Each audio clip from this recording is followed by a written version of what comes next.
असदुद्दीन ओवैसी इस वक्त हमारे साथ बातचीत करने के लिए मौजूद हैं। सर, जेपीसी में भेज दिया गया है वक्फ अमेंडमेंट बिल को। आप लोग ये डिवीज़न की मांग कर रहे थे। सरकार की तरफ से कहा गया कि विस्तृत चर्चा के लिए इसको जेपीसी में भेजा जाए। मैंने ही स्पीकर साहब से इस बात का डिमांड किया था कि इस पर डिवीज़न होना चाहिए, क्योंकि हम इस बिल के ख़िलाफ़ हैं। ये बिल अगर क़ानून से बनेगा इस बिल की बुनियाद पर, तो वक्फ बोर्ड नाम की कोई चीज़ रहेगी नहीं। सिर्फ कागज़ पर वक्फ बोर्ड रहेगा। पूरी जायदादें जिसमें मसाजिद हैं, दरगाहें हैं, सब मुसलमानों से छीन ली जाएंगी और कुछ बाकी नहीं रहेगा। तो हम इन प्रिंसिपल इस बिल के ख़िलाफ़ हैं और रहेंगे। ये बिल गलत है। ये बिल वक्फ बोर्ड के या मुसलमानों के मफाद में नहीं लाया गया है, बल्कि ये सरकार अपने जो हिंदुत्व का इनकी आइडियोलॉजी है और मुसलमानों को उनके कॉन्स्टिट्यूशनल राइट से उनको छीनने के लिए, उसको महरूम करने के लिए लाया गया। और ये जो बिल है, ये आर्टिकल 14, 15 और 25 का वायलेशन है। Basic structure separation of powers को ये मुतासिर करता है। आप कह रहे हैं कि वक्फ बाय यूज़र निकाल देंगे। भाई, वक्फ बाय यूज़र निकाल के बोलेंगे डॉक्यूमेंटेशन करो। अभी सुनेरी बाग की मस्जिद है पार्लियामेंट के करीब, डॉक्यूमेंटेशन कहाँ से आएगा? 200 साल पुरानी है। अब वो मुजाहिदीन आज़ादी की रूह को बुलाकर बोलेंगे मंत्री जी कि भाई ये मस्जिद है। वैसे ही हिंदू समाज में जो एंडोमेंट में कस्टम और यूसेज की बुनियाद पर आप उसको एंडोमेंट प्रॉपर्टी करते हैं, यहाँ पर क्यों नहीं कर रहे आप? वक्फ अल औलाद है कि अगर कोई मुसलमान अल्लाह के नाम पे कोई प्रॉपर्टी को वक्फ करता है और वो कहता है कि इसका फ़ायदा मेरी औलाद को होगा, तो आप बोलेंगे नहीं नहीं नहीं कर सकते। गिफ्ट कर सकता है, अल्लाह के नाम पे वक्फ नहीं कर सकता है। और वही हिंदू जो होता है उसको ये राइट है कि वो अपनी पूरी प्रॉपर्टी विल के ज़रिए किसी अपनी औलाद के नाम पे करे। मुसलमान तो नहीं कर सकता, 1/3 का मामला आ जाता है।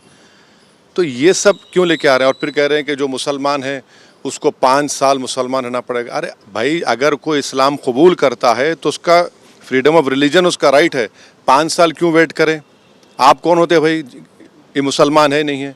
और फिर आप ये कह रहे हैं, अच्छा ये रूल गुरुद्वारा प्रबंधक कमेटी में नहीं है, एंडोमेंट बोर्ड में नहीं है, मगर आप ये कह रहे हैं अच्छा और एक हिंदू जो है वक्फ नहीं कर सकता। अब तक हिंदू कर सकता है, आप कह रहे हैं हिंदू नहीं कर सकता, मगर हिंदू मेंबर बनेगा। भाई, क्या चार धाम बोर्ड में कोई मुसलमान मेंबर बन सकता है? क्या तिरुमला तिरुपति देवस्थानम टीटीडी बोर्ड में कोई मुसलमान बन सकता है? धार्मिक आधार पर जो विभेद की आप लोग बात कर रहे हैं, मंत्री ने खुद कहा है कि इसमें ऐसा कोई विभेद नहीं है। बिल्कुल है, बिल्कुल है। आप कह रहे हैं कि आपने लफ्ज़ मुस्लिम 95 एक्ट में मुस्लिम था, आपने निकाल दिया उसको। सेंट्रल वक्फ काउंसिल में आप रख रहे हैं कि 2, भाई दूसरे निकाल दिया आपने। तो आप क्यों करना चाह रहे हैं? सीईओ होता है मुस्लिम, आपने निकाल दिया उसको कानून के जरिए।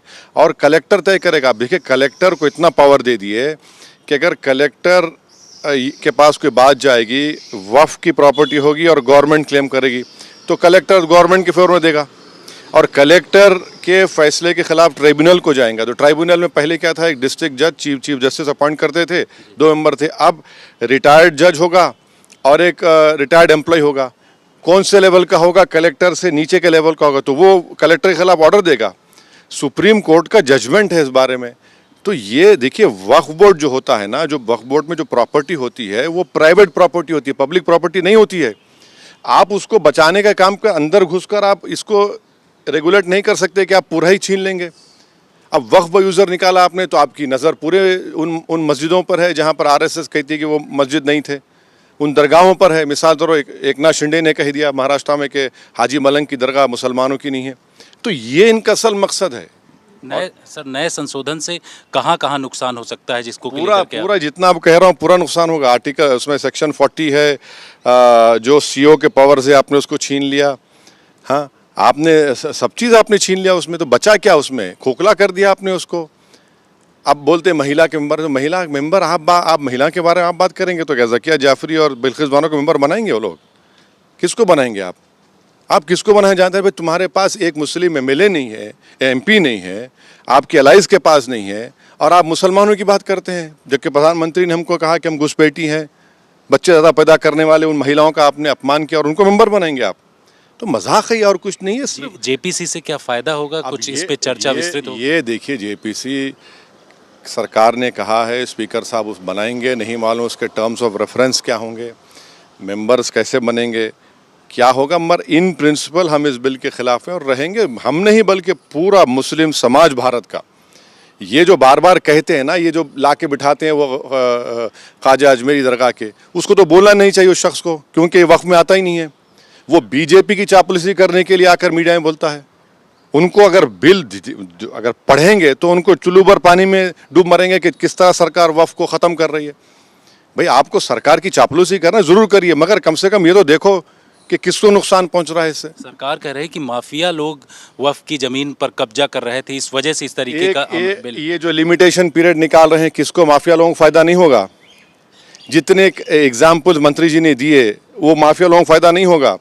वो कह रहे हैं कि तमिलनाडु में एक गाँव को वक्फ कर दिया गया। कैसे वक्फ होता है? सरकार का सर्वे कमिश्नर सर्वे करता है, सरकार को स्टेट गवर्नमेंट को देता है गज़ेट इशू करो। अब जब सरकार कर रही है तो वक्फ बोर्ड को क्यों बीच में लेकर आ रहे हैं आप? सरकार ही तो कर रही है ना, आप वक्फ बोर्ड को घेर रहे हैं। इसके बावजूद भी सरकार के पास राइट है कि उसके खिलाफ जाएं, कौन रोक रहा है आपको? और झूठ बोल रहे हैं कि ट्राइब्यूनल से जब जाएंगे तो रिवीजन ही पिटीशन जाता है, अपील नहीं जाती है, तो वो तो फायदेमंद है वक्फ बोर्ड के लिए। आप तो उन इंक्रोचर्स को लिमिटेशन का निकाल कर, आप जो इंक्रोचर्स हैं जो कब्जे में, उनको फ़ायदा पहुंचाना चाह रहे हैं, तो ये उनका काम है। शुक्रिया सर आज तक से बातचीत करने के लिए। तो ओवैसी की तरफ से लगातार कहा जा रहा है कि इस पूरे मामले में जो भी ये बिल लाया गया है, चाहे जेपीसी के लिए वो भेजा गया हो, लेकिन वो लगातार इसका विरोध करेंगे। कैमरामैन अनिल जायसवाल के साथ जितेंद्र सिंह, आज तक।